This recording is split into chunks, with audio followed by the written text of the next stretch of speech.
Hello everyone, hope you're doing well. Today we're back on the second update 1.98 dev server, and it's time to have a look at a new Italian naval ship. This is the rank 2 bass rating 3.3 Folgore P-490, and what it's looking like to me is a pretty fun little boat. You know, it's an MTB, or a motor torpedo boat, has access to 4 torpedoes and 2 main guns, and something that we've found out of other tech trees is the addition of bofors and torpedoes is a magical combination. So first of all, let's have a look at the X-ray of this vehicle. As you can see, it has access to 2 40mm bofors, one on the front, one on the back, with 4,000 rounds of ammunition, so you're not running out. Once again, there is only 1 ammo storage on this machine. Seems like a lot of Italian machines have this setup where they only have 1 area of ammunition, so instead of 2 for each of the guns, which would be half the size, you just have 1 massive one, so I'm sure they're going to get ammo racked very nicely. It has 4 engines at the bottom here, which of course are quite large. For the machine itself is a decent girthy size. It also has access to 4 torpedo tubes that you can see here, and if you haven't seen the mechanisms of how torpedoes are fired on Italian machines, they basically get pushed off the side, and it's really cool to look at, and I'll make sure to show it in this video. You also have the bridge right here, and also the radio station sat back here. And with that, what you have on this machine is no real armor protection, apart from 8mm of steel on the hull and 4mm on the superstructure. So pretty much zero. Pretty much every HE in the business is going to be able to do pure damage to you, and with your 38 crew, at least you're a little bit more survivable than some of the other machines out there, but it's not like you're crazy survivable, you know? This thing is nearly 200 tons as well, making it quite a large chonker, and the max speed is nearly 70 kilometers an hour, which is pretty decent for the size of this machine. Looking at the modifications that you have, the secondary weapons are the SI-200s. These are the same torpedoes that you get with pretty much every rank 1 and 2 machine in the tech tree. There was pretty much 2 torpedoes, 2 torpedo types that the Italians used, and the first one is the SI-670. 270, sorry, which is this 533mm torpedo, and then the other one you'll find on the lower tier stuff is the SI-200, which was a 450mm one. They pretty much exclusively used 2 torpedoes in the war, so it's not really a surprise to see the majority of machines only have the 2 different torpedoes. So yeah, you have the torpedoes with a 3km range and 81km maximum speed in the water. You also have different clips for the 40. Depending on what you're going up against, I generally like to just take HE or AP, sometimes just take Universal if you can't decide, but Universal is a mixture of the 2, multi-role. HE is if the enemy has hardly any armor, and then AP is if they do have a bit of armor and you have to do a little bit of action. The other thing as well is the modifications are pretty sparse, because this thing doesn't have anything like depth charges or doesn't have anything which really makes it stand out from the competition. You know, there's no rocket installation, there's no business like that. Instead, it's what you see is what you get. What you get is what you get on the tin. And for me, I think that's actually really nice for a machine, instead of having one of these issues where, if you have a look at like the Saeta 494, this machine does have anti-ship missiles, right? But it's also a modification. So if you don't have that unlocked, you've just lost a ton of your power, and you're pretty much stuck with 2 40mm Breda Bofors and nothing else. And that means that you are 1 OBR above the vehicle that we're looking at, and you have less armament, you are larger, you are generally slower, and you also have the same amount of crew. So yeah, it's one of those. Actually no, you're about the same speed, a little bit quicker, but you understand the point. It's not a very nice scenario for it until you get it fully upgraded, so to see less modifications I think is good for something like the P-490. Just means that the stock version of itself is going to be similar to the spaded version of itself with a little bit more speed and a little bit more general use. So the first thing is the torpedoes. So let's just stand a little bit still for now. The torpedoes, the launching mechanism, looks like this.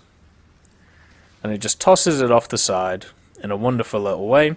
You can see the gold on the little torpedo, so you can try and like track it, and then once again, flip, it just tosses it off the side, and it looks really nice. Whoever made that animation, well done. It's a lovely little animation there, and I will be using it for many, many, many times to come, just to let you know. I always like the little animations like that in the game, whether it be animations such as, you know, stuff such as, what's the word? Like the autoloading systems when they spit out the shells in ground forces, or when the torpedo tubes open and the torpedo comes out, or little mechanisms where they get flung off the side. I think all of them are just really nice little quality of life things in War Thunder. So, two Bofors, a 40mm, you don't want to mess with. The 40mm are one of, if not the best guns in naval, because pretty much what happens with Bofors is they're a great mix between fire rates, not really needing to actually reload, so you can just keep constant fire up as long as you don't overheat, and also they're good at range. So one of the things you'll find with a lot of machines, whether it's 20mm, 30mm, 50 cals and so on, they're generally pretty good at short range, but if you get a guy who comes in with Bofors, and you find, you know, he just starts railing, he can actually outrange you a lot. It's one of the best ways of dealing with a lot of the meta vehicles that people talk about. The PGO-2, for example, was a vehicle that a lot of people really struggled to face when it came to naval forces. Well, a lot of vehicles which were actually really good against the PGO-2 were machines which had 40mm Bofors, because they could just outrange it. They could just sit at around about 2k, keep plinking and plonking it, and the PGO-2's rounds would not actually reach the vehicle in question. The place where the PGO-2 became really powerful was when you actually got in range of its gun, instead of it just running around like a mad person. So stuff such as this machine would have been really great to deal with stuff like PGO-2 in the past, and I'm sure there'll be plenty of machines which it will be able to deal with now.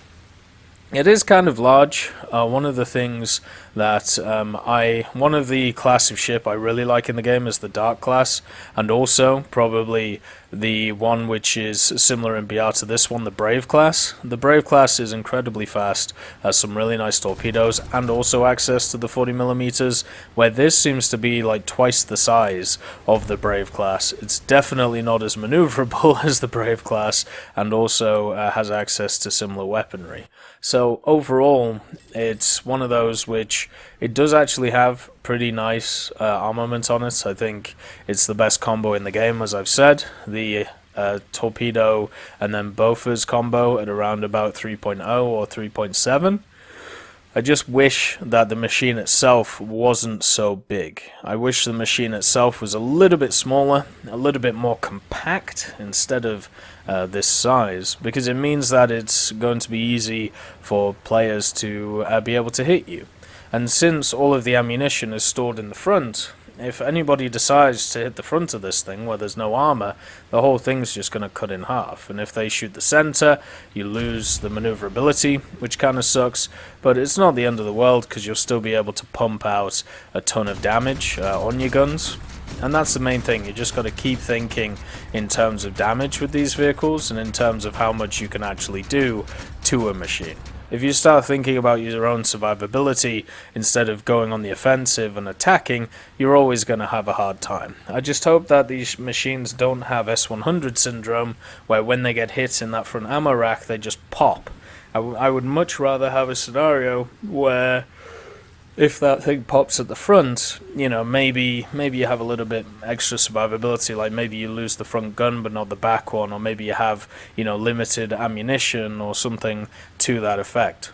Otherwise, we're going to have a lot of scenarios in in naval forces, where this thing is just going to die way too quickly, and I think it's going to frustrate a lot of players when they're actually playing it. There's a lot of Italian vehicles that I'm interested in from rank 1 and 2, and this is definitely one of them. I think it will be kind of expensive to get though, because of how the naval, the naval research system works. So that is something to think about. And hopefully, at some point, what we'll see in the future is more machines like this, which have a good combo of not just Bofors, but also torpedoes, to be able to rule the big old seas with. Even this destroyer here, we're able to do a decent amount of damage, even though by this point, he would have definitely clapped us. I hope you all have a wonderful day, and I'll see you next time. I'd just like to thank Ambrosius McClellan, B. Young, Blackie, Chris Giltnane, Conte Baraka, Daniel Stanton, Elove Goat, Jay Wilt, Martinez, Trigger Hippie, Eugene's Terry, and also Samuel Slick for supporting the channel.